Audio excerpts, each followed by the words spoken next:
Hi, welcome to ZoomChats 2020, episode 3. Today we're visiting with royalty. I'm totally serious. I mean, listen to this. She's a professional vocal teacher and a member of the National Association of Teachers of Singing. She holds a BA in music education as well as an MA in vocal pedagogy. She is the first Sweet Adeline to win 3 international crowns in 1976, 1988, and in 2001.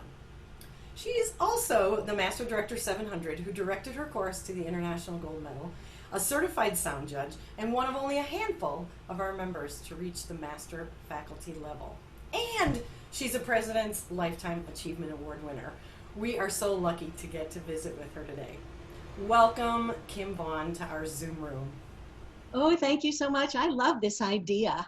Oh, good. It's so much fun. It's nice to be able to see you.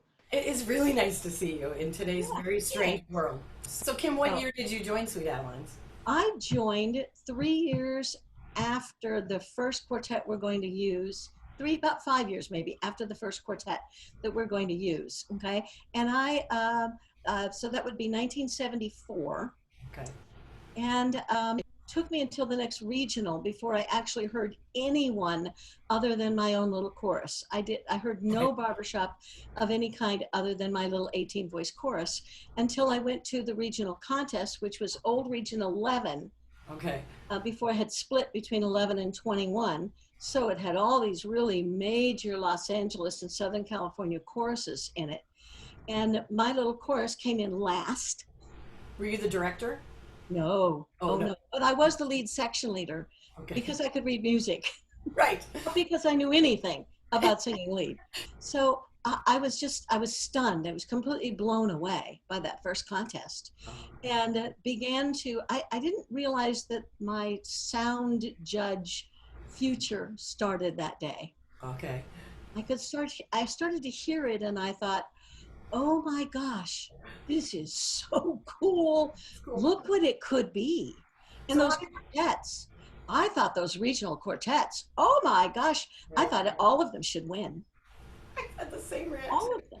I did too. How did you find Sweet Adelines then? My mother.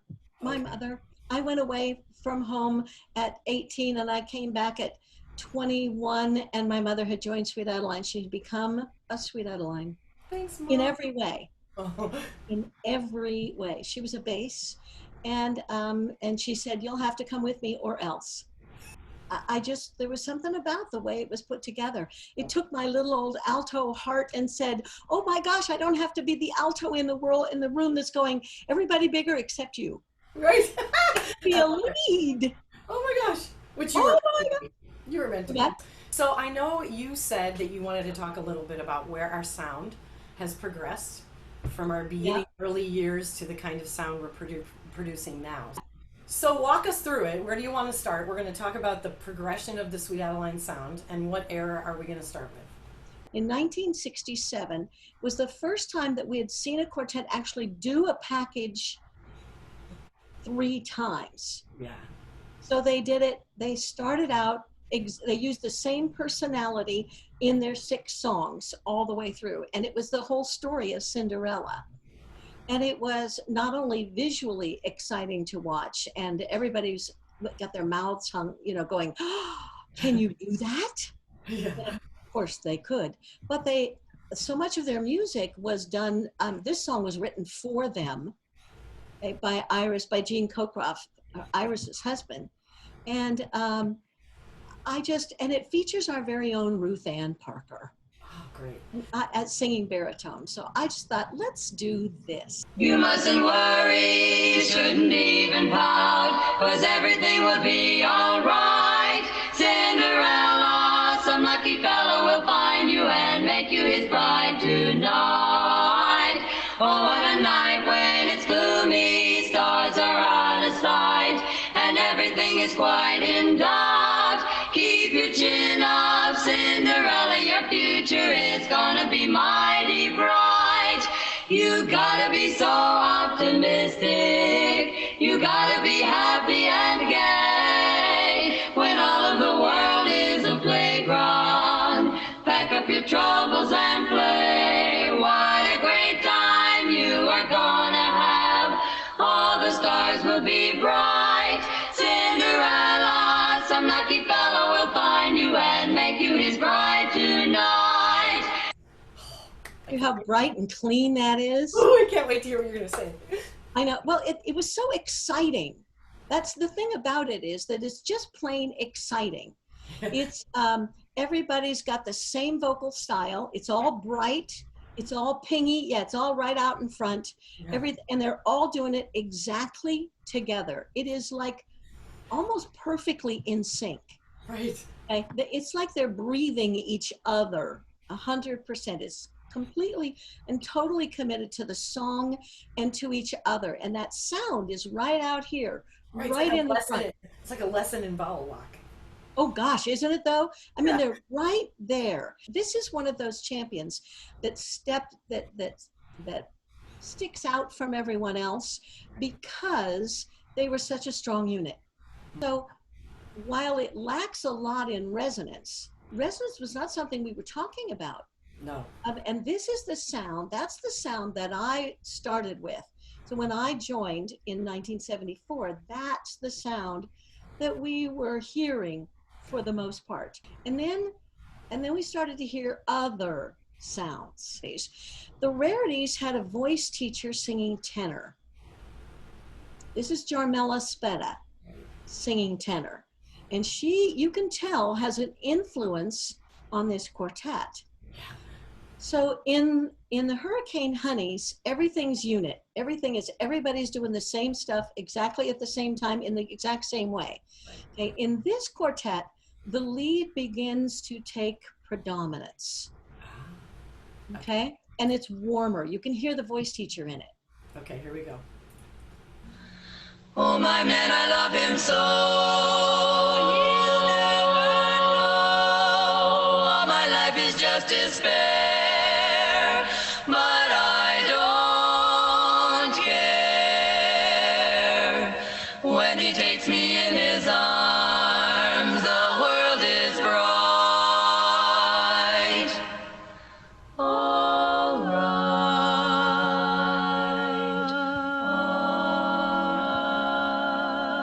right. What's the difference if I say I'll go away when I know I'll come back on my knees someday? For whatever my man is, I am his forevermore.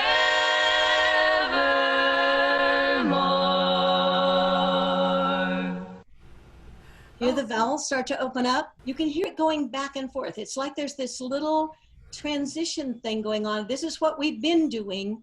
But then when they won, they had started doing something else. They had started warming it up. So the sound of, you could hear some vowels that would go, that are really still very much in the Hurricane Honey sound, but then they would open it up to another one. You go, oh yeah, yeah, okay, that's where we're going. Okay, you can hear a tiny little bit of less unit in this sound, but you get the trade-off for that is that you're beginning to get lead personality. Yeah.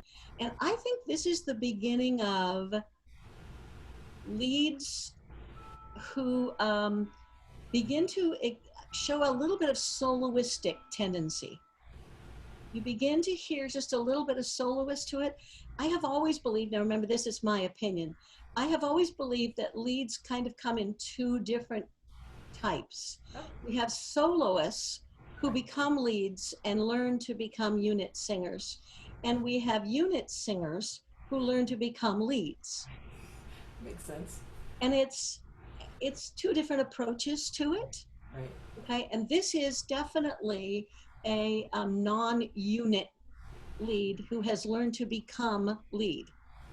All of a sudden we have these beautiful softs. Yeah, that's what I've said. It's so beautiful. Yeah, it really is. And there's two sisters in that quartet. That really helps. The baritone and the lead are sisters. And that always helps. That family blend, you know, always helps. Isn't that fun? Yeah. Who's now? Right. This is 1973. This is the Tiffanys. And what I want you to do is listen to the barbershopness of it. Here we go. She was mine in May, his in June. She forgot mighty soon. And here am I, broken hearted.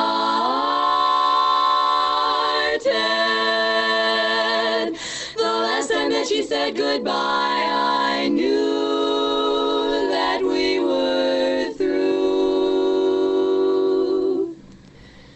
It's bad enough that I lost her,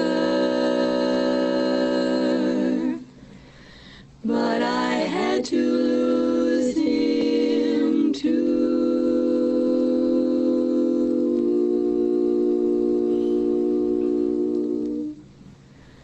There they go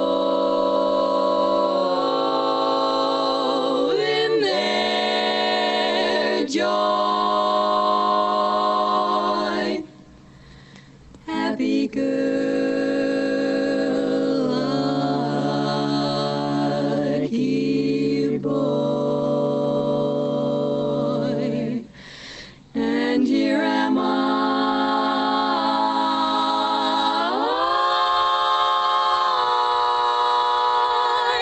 broken hearted,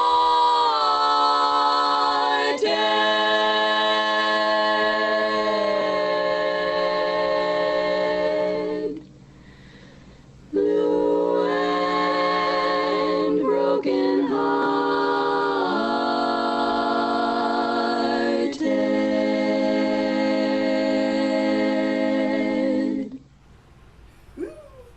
Isn't that the coolest? I'm telling you, I just love the way they sing that. That's Dale Syverson, by the way, for those who might not know, singing baritone. That's her first gold medal. Okay, it's not as strong technically a unit, but listen to what it does to the sound. Oh my gosh, the vowel sounds start to open up and you get goosebumps. I find myself getting goosebumps going, oh my, for a completely different reason. There's two other really wonderful things happening in here. One of them is really pretty bass. Really pretty bass sound. Okay, lyrical, musical, okay, beautiful right there. And the lock between the bass and the lead is really good. But oh my gosh, when it locks up, you go, oh, I mean, it's just breathtaking. It's just breathtaking. I love the balance of it. It is so barbershop balanced all the way through. Okay? Even the little moment where you bring the tenor out and all that, it was just, it's like a little master class here on how to sing barbershop. It's great. It matched. It's wonderful. So now we have. Okay, so this is my first quartet. So the reason I'm using this, you guys, is because I lived these changes. And so in high society in 1976, Los Angeles, Southern California was a hotbed for vocal production. And the reason was because our Sweet Adeline organization made a very wise decision in those years. And that is they started paying attention to voice teachers. Now, as far as I know, at that point, the only two voice teachers I knew in the organization were Jarmella Spetta and Mary Dick, both of whom were queens. And they had an influence. You started to hear this pretty stuff coming through, and it had an influence. You could hear it in the sounds, okay, of what was going on. You could hear the voices change. So the reason I picked this next one for us is because in the middle of Thank You World with High Society, you actually get to hear each of the voices individually. Okay, and so you can hear what the lead sounds like and then what the tenor sounds like, and then you can get the idea of listen to the vocal production that has changed on the individual voices. Okay. I may not ever stand like Stonewall Jackson stood, but standing on that stage to me is just as good. And I may never be a heavy or great, but you've given me the strength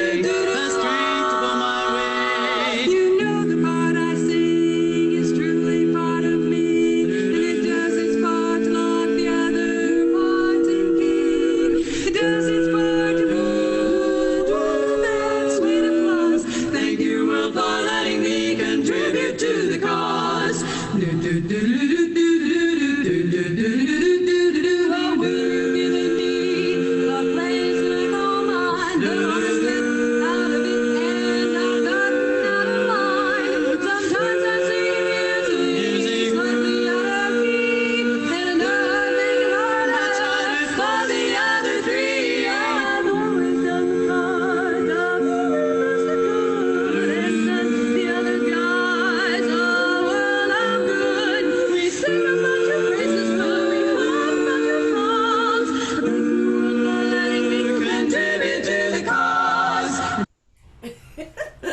Amazing. That's great. Yeah, I think I joined Sweet Adelines as thinking that I should be a soloist singer. And I think I came in feeling or being trained that that's what I was supposed to do. Although my whole background had been alto and had been harmony singer. Yeah. So I really worked at becoming predominant, not by being louder, but by what I did with my voice. So I could hear that happening in this song. For instance, listen to Pat, that rumble, big musical bass part. Okay, she's just perfect. As far as I'm concerned, that's exactly how you should sing bass. But then I'm a little prejudiced. A little bit. A little bit. But oh my gosh, that's wonderful. Then Sandy does her thing, and then I do my trying to be the lead thing, you know, and all that with all the rhythm stuff that I like to do. And then there's Connie who floats on the top of us and says, oh, by the way, it goes like this. Let me show you. Yeah, let me show you how it's supposed to be. So one of the things I want to say about that is, if you come in working on soloist stuff, you need great harmony singers around you. Yeah. Because they hold it together. They make this work. And that's what this did. These are great singers, but we were trained by first Joni Vescos and then Carolyn Butler, who were the two people on the West Coast who were pushing vocal production. Right. We had a lot of training in how to do that. This didn't come from voice lesson stuff. This came from us. This came from barbershop and learning how to do that. Okay. And that you could hear the individual voices changing. Right. Okay. Then we go to, let me turn this over. Oh, yes. Now we go to 1981. And they used this song that no one had ever heard. Okay. No one had heard this done. I believe Sylvia Alsbury arranged this specifically for them. All four of these people had sung in other places and had all done bright sound. Oh. All of them. Okay. And now they get into this one, and not by 1981, and listen to what we're doing. Okay. There's a rocking chair in the corner. The wood is smooth and worn. My mother rocked me in it when I was just newborn. She sang sweet soothing tunes to me. I thought that I'd outgrown, but now they all return to me, for I have a babe of my own, my own.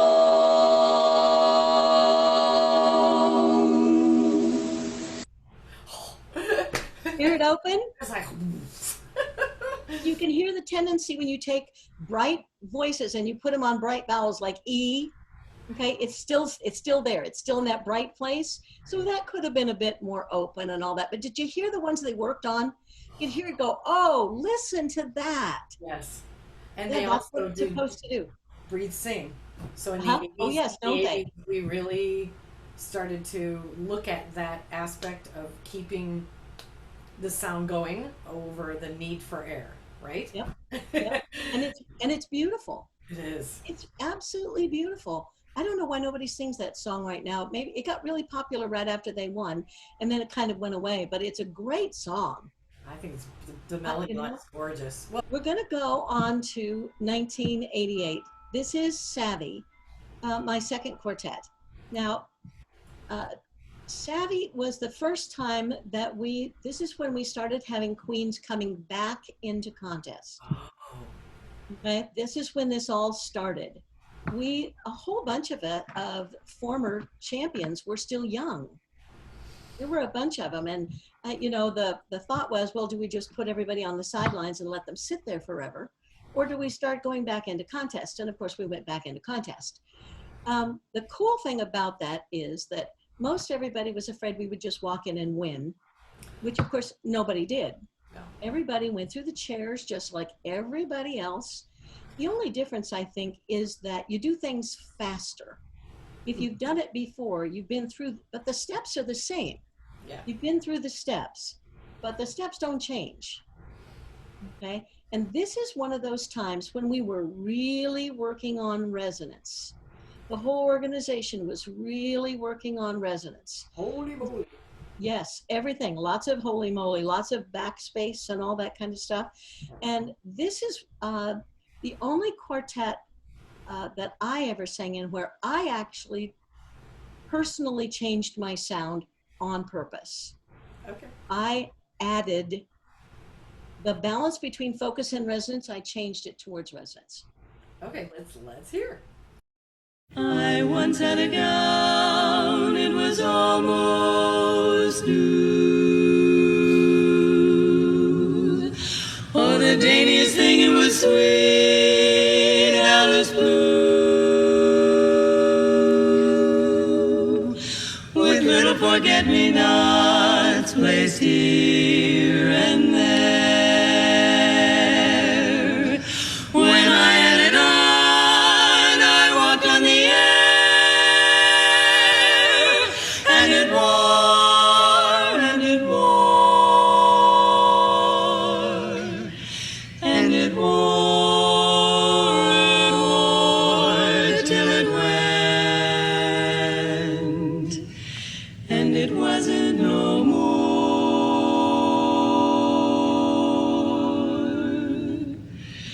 In my sweet little Alice blue gown, when I first wandered down into town, Everything was, well, that I worry it, I'll always adore it. So was that because of the trend in Sweet Adeline? Yes. Or because Oh, of matching your absolutely. face? Okay. Absolutely. Yeah, we were being coached by Bev Sellers, and it was wonderful. It was really Great. good coaching, and it was so good to learn. But it always felt like a transition to me. It always felt like, okay, I'm learning something else. Well, you learned pretty well, Kim. Yeah. Well, I was lucky. We all want to learn like you learn. I'm a hard worker. Yeah. I'm a hard worker. When I work on stuff like that, I'm a hard worker. I put a lot of time and energy into it. This is not one of those things that you just sort of wake up one morning and poof, you have this. No, my favorite thing, so you were talking about queens coming back and wanting to do it again. And so when I first joined, I couldn't understand that. Like, if you worked your way through and it's the pinnacle of the singing competition, then you've won. So why would they want to do that again? And when I was fortunate enough to get to work with quartets that went on to win, that's when I really figured it out. Because the crown and the winning, just like any other win, is of course a culmination, and it's wonderful. But the journey of making 4 separate voices sound the same is, I understand why someone would want to do that again. And so you come and stand on that spot and you say, tell me what to do and I'll do it. Yep. Which is also a learned skill. As a singer, you have to detach a little bit from your own sound and what you think sounds your best, and find a coach who says that's not it. And you have to be able to say, okay, and so the second time around, they stand there, they just hit the line and say, tell me what to do. Yeah, tell me And I'll what to do it. It's You great. know, one of the funny things about that is when you come back the second time, there are coaches who don't want to tell you because you've already been there. And Oh, that was why working with Bev Sellers was so good for us, because it didn't matter to her. 'Cause Connie and I were both in that quartet. And it was fine with her that she didn't matter to her that it was us. So she just said, okay, come on, let's go to work and all that. I love But I it. think one of the other things about that is that we, while we get to the line and we say, yes, do it, it always reminds me of that very first coaching session when you were brand new and you first got up there and you were so scared. You're so nervous and everything's about you, about you, about you. They hate me. I'm going to be awful, blah, blah, blah, blah. Yeah. And then the eventual change into it's never you, it's always us. Yeah. It's always, what can I do to make us? That's such a radical change. I mean, I was teary. I cried in my first one. I got very teary, and it's just because it wasn't because anybody hurt my feelings. It was because I was trying so hard to do it, and sometimes you just don't understand right away. On my first night at chorus rehearsal, when I joined the Chula Vista chorus, they made me a baritone because I could read music. The next week was the one when they turned me into the lead section leader. They said, "You're a little loud for a baritone." We can. All right, so we will check back in for another Yes. Zoom chat, and we'll start with the 90s. Okay. Thank you so much for starting this lesson with all of us. We really appreciate it, and we will see you soon for our next installment. Yes, ma'am. I'll be here. Okay, take care. Bye. Stay safe.